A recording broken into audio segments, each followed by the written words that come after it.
Join us as we uncover the vehicles and weapons that shaped World War II. Stay with us, as every detail reveals a new chapter of history. Jeeps, Shermans, Hellcats, and more. These were the American machines that rolled across battlefields, fought fiercely, and helped secure victory in World War II. From the front lines to supply routes, every vehicle played a critical role in history. Let's start with tanks. M2 light tank.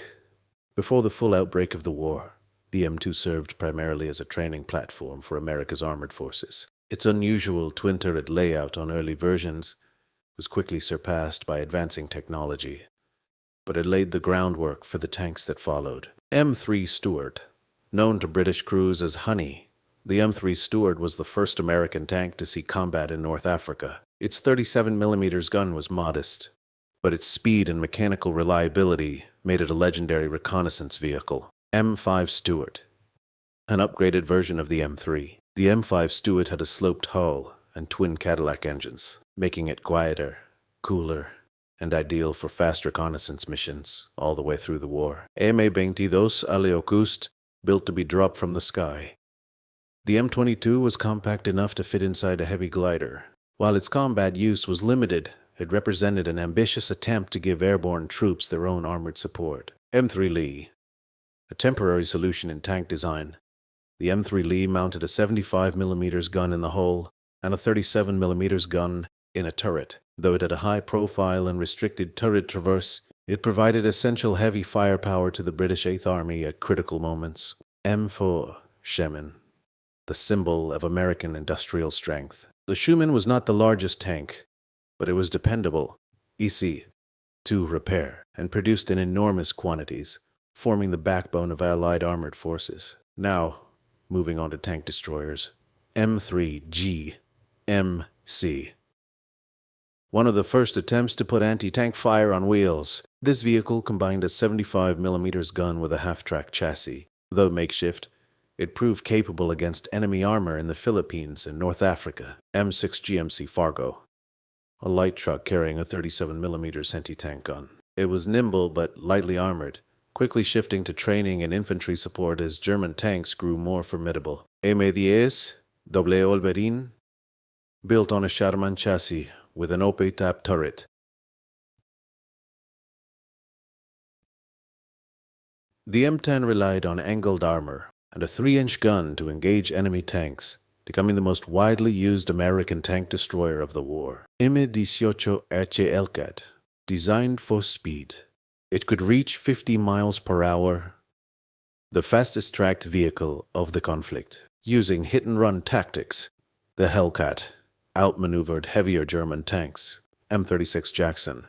Confronted by Tigers and Panthers, the Allies needed the M36, armed with a 90mm gun capable of reliably destroying heavy German armor from long distance. Next, self-propelled artillery. M7 Priest, named for its pulpit-like machine gun mount. The Priest mounted a 105mm howitzer on a tank chassis, allowing artillery to keep pace with advancing armored units. M8 HMC Scott, using a 75mm pack howitzer on a light Stuart chassis. The M8 offered close-range indirect fire, smashing bunkers and machine gun nests to clear paths for infantry. M12 HMC King Kong. Known for sheer firepower, it brought overwhelming artillery support to the battlefield. The M12 carried a 155mm gun mounted on an older tank chassis, built for long-range bombardment. It gained fame for smashing through the Siegfried Line bunkers. M40 Mimesis. Arriving later in the conflict, the M40 replaced the M12, combining the powerful 155mm long-range gun with the broader, more stable chassis of the latest Sherman models. It became a formidable mobile artillery unit. M43 HMC. Known as the bigger sibling of the M40, the M43 swapped the 155mm gun for a massive 8-inch howitzer. Its destructive capability was immense, flattening fortifications during the Allies' final advance into Germany. M4 105mm assault gun. Not a tank destroyer, but a dedicated bunker buster. By installing a 105mm howitzer in a standard Sherman turret, Tank platoons gained their own high-explosive demolition tool for clearing fortified positions. Moving on to armored and scout cars. M3 Scout Car.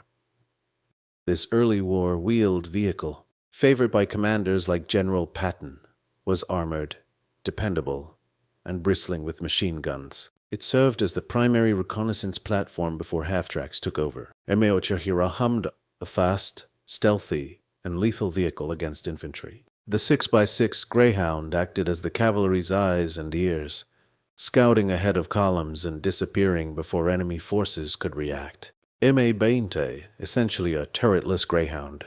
The M20 functioned as an armored utility car. It transported commanders, cargo, and troops safely across hazardous zones.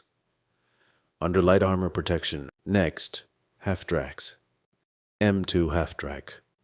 Shorter than the later models. The M2 was primarily an artillery prime mover, hauling guns and ammunition through mud that would trap ordinary trucks. M3 half-track. The definitive armored personnel carrier of the war. Tracks at the back and wheels at the front allowed it to carry infantry squads safely into battle, shielding them from shrapnel and small arms fire. M5 half-track, nearly identical in appearance to the M3. The M5 was made by International Harvester, mostly for Lend-Lease, featuring a different engine and slightly modified fenders. It served faithfully with British, Canadian, and Soviet forces. M9 half-track, another International Harvester creation. The M9 was a utility half-track, widely exported to Allied nations, showcasing America's industrial ability to equip the free world. Finally, amphibious vehicles. M29 Weasel. Originally intended for a secret mission in snowy Norway, the Weasel was a fully tracked amphibious cargo carrier capable of traversing deep snow, mud, and swamps that no other vehicle could cross. LVT-1 Alligator. The first of the landing vehicle track series, it used paddle-style tracks to move through water and onto beaches, playing a crucial role in the Pacific Island hopping campaign. LVT-2 Water Buffalo. An improved version of the Alligator, the LVT-2 had better suspension for harder terrain. It became the workhorse of the Marines, transporting supplies from ship to shore under enemy fire. LVT-4. A significant leap in amphibious vehicle design.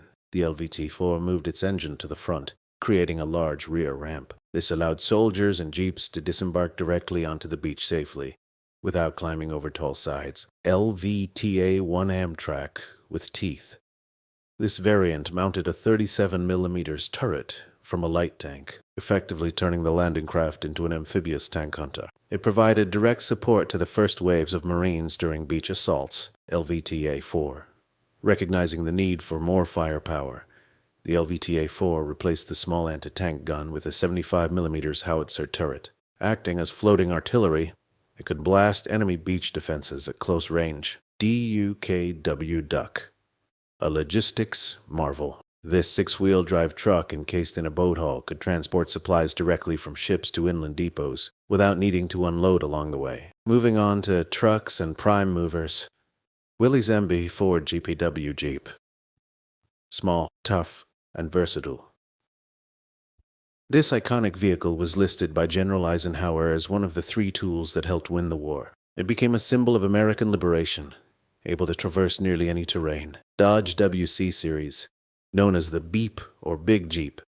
These rugged 3/4-ton trucks served as weapons carriers, ambulances, and command vehicles. When a Jeep was too small, the Dodge filled the gap. Chevrolet G 506.1 ton, often overshadowed by larger trucks. The G506 played a vital logistical role, hauling troops and towing artillery across all theaters of the war, including the freezing Eastern Front via GMC CCKW Deuce and a half, the backbone of the Red Ball Express. Over 500,000 of these trucks were produced, creating an unbroken flow of supplies that fueled the Allied advance across Europe. M4 high-speed tractor.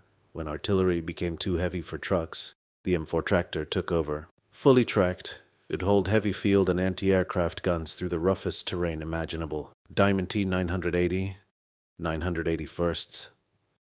The heavyweight of recovery vehicles. This 12-ton truck could tow tank transport trailers, moving damaged or operational armor wherever it was needed, without wearing out tank tracks. Moving on to engineering and recovery vehicles, M32 TRV Tank Recovery Vehicle. Essentially a Sherman tank with a fixed turret and crane, the M32 operated on the front lines, rescuing stuck or damaged tanks and towing them back to safety. M1 Heavy Wrecker. A true workhorse.